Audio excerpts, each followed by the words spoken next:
Je m'appelle Hermine Lecomte. Je suis née le 7 février 1900, à Savigny. Ce n'est pas très loin d'ici.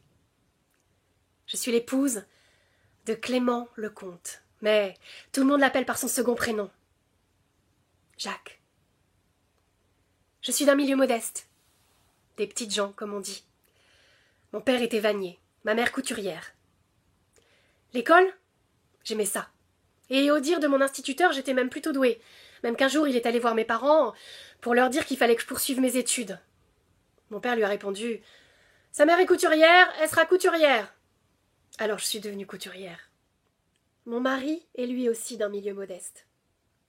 Au début, il était mécanicien. Alors, quand son frère lui a proposé du travail à la Westinghouse en région parisienne, on est venu s'installer à Livry-Gargan.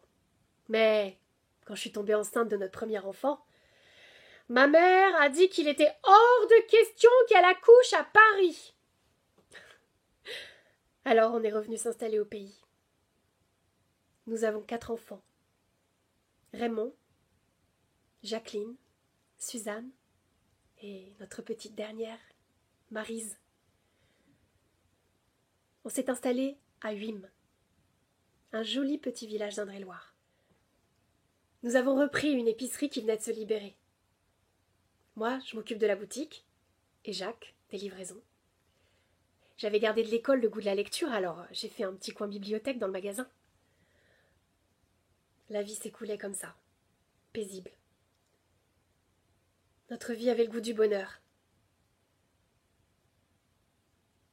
Et puis, elle a recommencé. La guerre.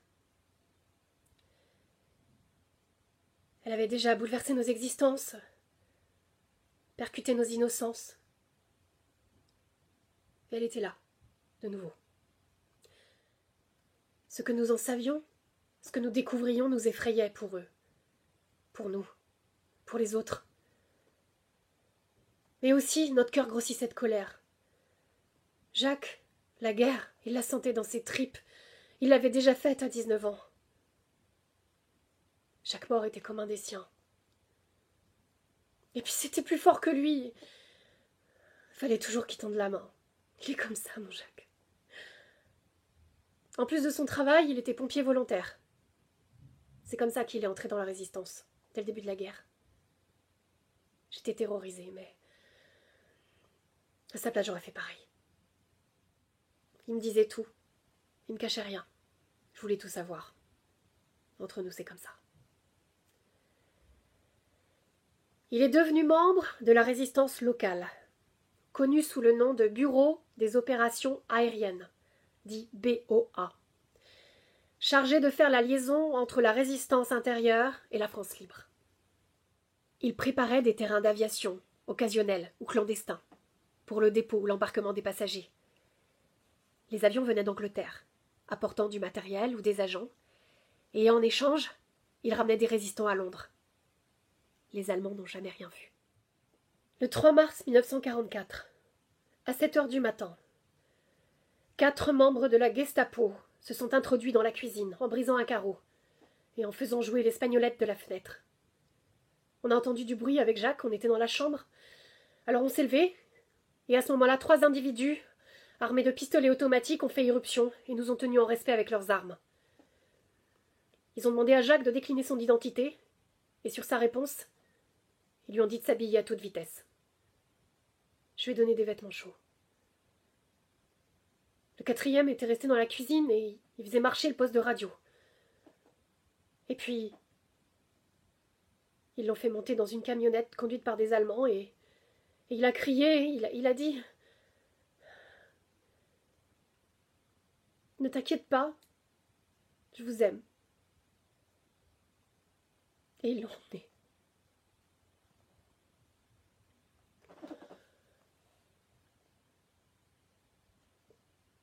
Moi, ils m'ont pas touchée.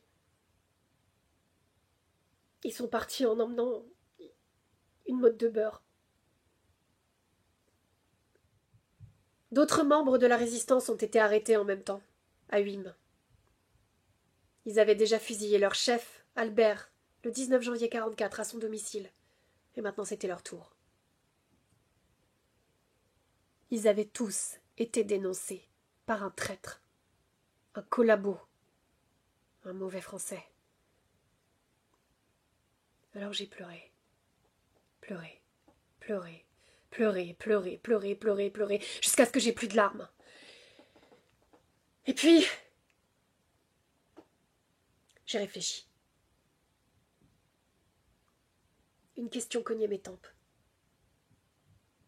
Où étais-tu? Où t'avait-il emmené? Étais-tu toujours vivant? Alors je t'ai cherché, partout, partout. J'ai frappé à toutes les portes. Je pensais plus qu'à ça, te chercher. Puis il y a eu cet homme de la police que ma quête avait ému et qui m'a envoyé cette lettre.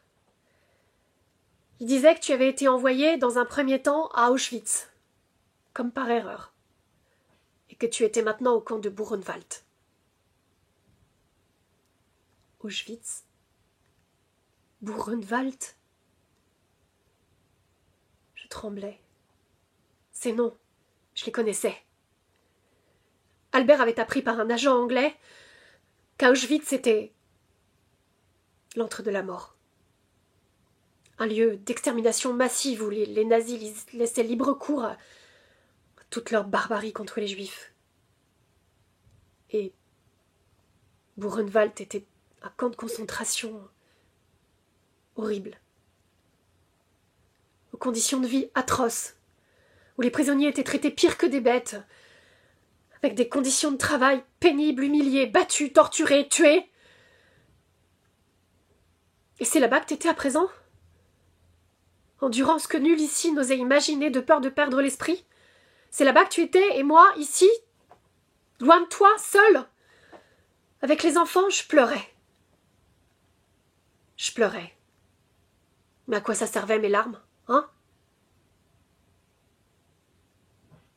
À rien. Je pouvais pas rester comme ça. Non. Agir. Voilà. C'était ça. Il me fallait agir. Faire quelque chose. Ne pas me laisser abattre. Mon Jacques était encore vivant. Alors c'était mon devoir de l'aider. De les aider tous. Mon devoir en tant que femme de déportée. C'était mon devoir en tant que mère. Et c'était mon devoir en tant que Française.